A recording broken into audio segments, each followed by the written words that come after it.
Ha? Nagbibigay na fake na pera. Paano nagbibigay ng fake na pera? Tinry ko kung mabudol ba o hindi. Oh. Kapag nabudol, habulin ko siya para makakabili ako. Para makakuha uli ako ng pera.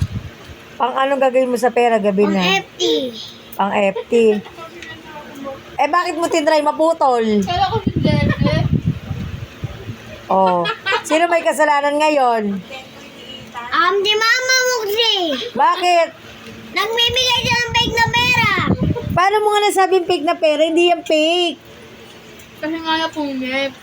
Ano ibig mo sabihin? Tinry mo lang maputol. Eh naputol. So ibig sabihin pag napunit yung pera, fake na. Fake. Sino nagsabi sa'yo ng ganun?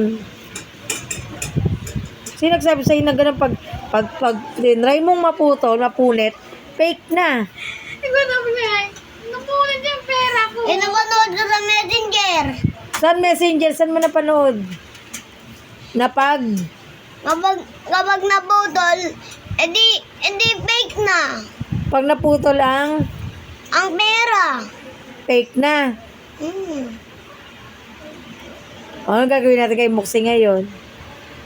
Tawagan ko. Oo. Ano sabihin mo kay Moxie? Muksi, bigyan mo naman ako ng bago. Bakit? Tingnan mo, nabutol. Fake pala to. Hindi siya Binigay mo. Hindi siya makaget over sa naputol na pera. Eh, ang tanong ko sa'yo, bakit mapuputol kung hindi mo pinuputol? Tinry ko. O, tinry mo, sino ngayon may kasalanan? Si Moxie? Ako, i-translate ko.